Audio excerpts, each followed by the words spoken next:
Merci. Alors d'abord, Elisabeth, pour les premières réponses, puis peut-être quelques compléments de la part de Donald.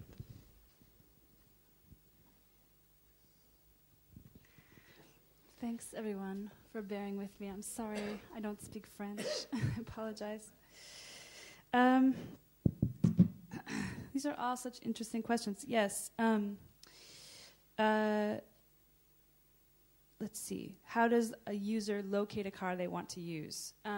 City Car Share, when we started out, did not have a system for locating in real time where the cars were. Now we do. Now we have something like what Germany has. But we, because of just the way we worked, we had to kind of develop that for ourselves. And but the other way people find it is it's connected to the internet or to their phone. There's an application you can use on your cell phone.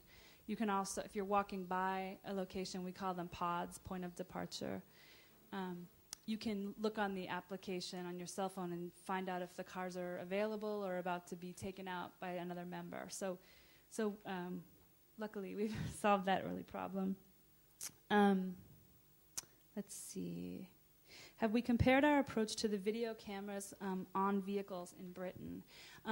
We haven't done any formal comparison, although that's another vendor out in the field that we're obviously keeping our eye on. And what we found is that there's not as much excitement, at least in San Francisco, about that idea because actually about an issue about privacy and people not wanting the video, which is interesting, just in terms of a cultural thing, perhaps, how people feel about the video surveillance. Let's see.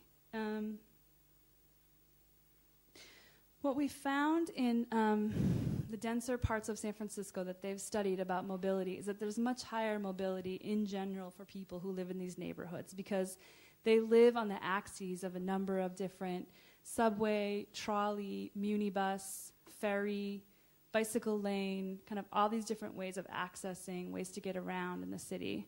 Going outside of the city, I haven't learned about as much or studied. I imagine people rent cars for that. It's interesting to kind of add that into VMT.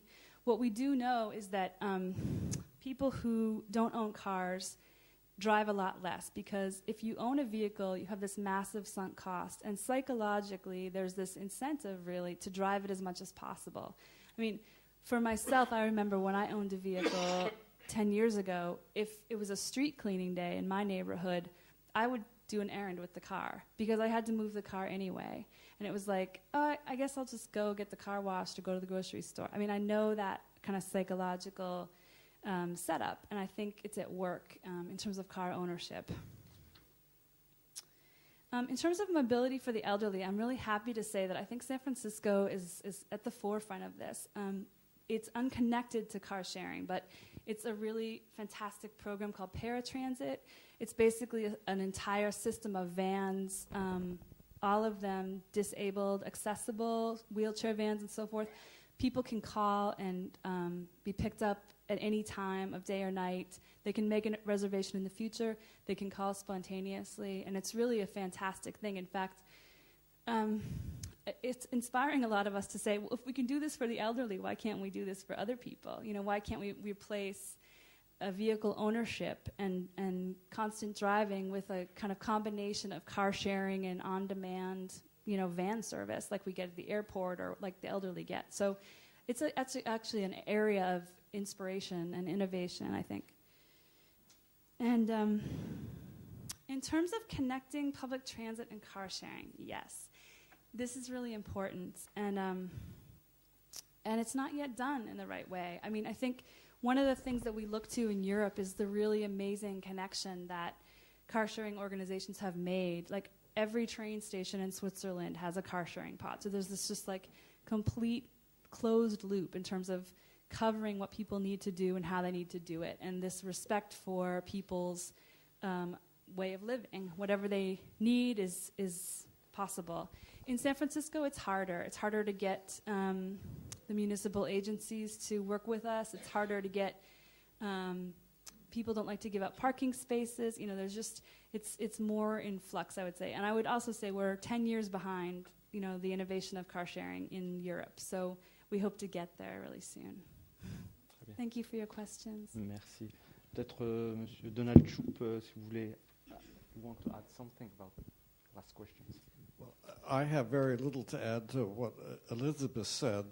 In terms of enforcement, these vehicles that have video cameras mounted on the roof that circle around the city do somewhat different functions than what Elizabeth had talked about. They look at cars that have parked longer than 2 hours in a 2-hour zone that is free. But they have a lot of other advantages. They can detect, because they use license plate detection, they can detect stolen vehicles. They can compare the data on each vehicle to its history of how many parking tickets it has. If it has 5 outstanding parking tickets, they can put a boot on it, or they can tow it. So it has this video camera enforcement has a number of advantages that are separate from those related to the Streetline system that Elizabeth talked about. In terms of transportation for the elderly, of course, a major phenomenon. I want to see it done right. That one of the policies that many cities have is they give taxi vouchers to everybody over 65. And that's often cheaper than the paratransit system that Elizabeth talked about.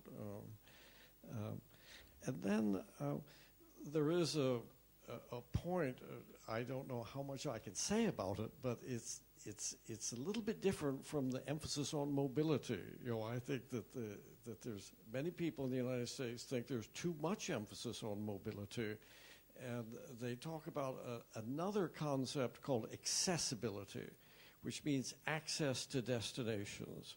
And if you live in a dense area like Paris, you have access to many destinations: healthcare, grocery stores, antique shops, everything under the sun within a short distance. Whereas you could live in a suburban area, like the pictures I showed of Los Angeles, you could have lots of mobility, but not very much accessibility. You have to drive a long way to get to everything.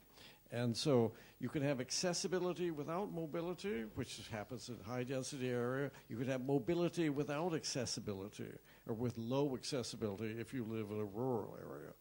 And I think that many people who are saying, well, how should we, in the long run, deal with greenhouse gas emissions, is that we ought to focus more on accessibility rather than mobility, that we have too much mobility. We should go on to a road diet or a parking diet and a car diet.